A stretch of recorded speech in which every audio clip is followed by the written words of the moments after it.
Hello everyone, আসসালামু আলাইকুম। জাকিয়া চৌধুরী আছি আপনাদের সাথে। দেখতেই পারছেন আজকে রান্নার সব কিছু শেয়ার করব। কি রান্না হবে দুপুরে। আর আমি রান্না করছি না, রান্না করবেন হচ্ছে আমার খালা। সো আমি অসুস্থ, তার জন্য হচ্ছে খালা রান্না করছেন। খালাই সব কিছু কেটে কুটে তৈরি করে নিচ্ছেন, তারপর উনি হচ্ছে রান্না বসাবেন। দেখতেই পারছেন আজকে হচ্ছে লাউ রান্না করা হবে মাছ দিয়ে। প্রথমেই আমি মাছগুলা দেখিয়ে দিলাম, দেন হচ্ছে পেঁয়াজের কলি রান্না করা হবে ডিম দিয়ে। সো এটা শীতের দিনে খুবই চলে আমার বাসায়, আলহামদুলিল্লাহ আমার বাচ্চা খুবই পছন্দ করে।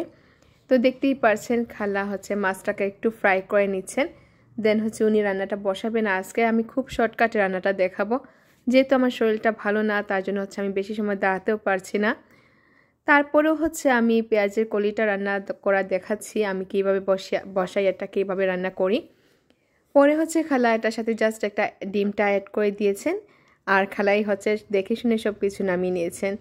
তো লাস্ট মোমেন্টে আমি আপনাদের সাথে কি কি রান্না হচ্ছে তা একটা শেয়ার করব। আর চালতার টকটা রান্না করবেন খালা। তো এত টেস্ট হয় খালার এই টকটা, আলহামদুলিল্লাহ। আসলে খালার সব রান্নাগুলাই মজা। আমি আগেও বলেছিলাম যে আমার বাসায় যে খালারা থাকেন সব খালারাই রান্না করতে পারেন কম বেশ, আলহামদুলিল্লাহ ওনাদের রান্না অনেক মজা হয়। তো দেখতেই পারছেন আমি পেঁয়াজের কলিটা দিয়ে দিলাম, পেঁয়াজটাকে একটু সটে করে নিয়ে দেন হচ্ছে আমি কলিটাকে অ্যাড করে দিলাম। পেঁয়াজের কলিটা যখন একটু সটে হয়ে আসবে দেন হচ্ছে আমি ডিমটা খালা ডিম অ্যাড করে দিবেন। আর এইগুলা দিয়ে হচ্ছে মাছের মাথা দিয়ে চালতার টক রান্না হবে, আর লাউ দিয়ে মাছটা রান্না হবে। তো দেখতেই পারছেন খালা ডিমটা দিয়েই দিলেন। আমি অসুস্থ থাকার কারণে বেশি সময় দাঁড়াতে পারছিলাম না, মাঝে মধ্যে যাচ্ছিলাম আর আপনাদের জন্য একটু শ্যুট করছিলাম।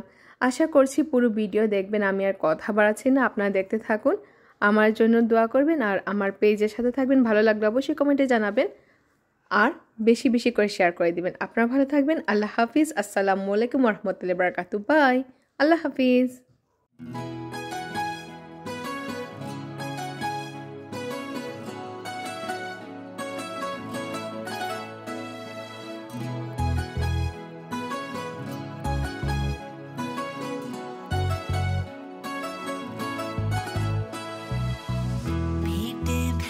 सुनो नैनीताल शहर में हो, प्यार है क्यों सुनो यूं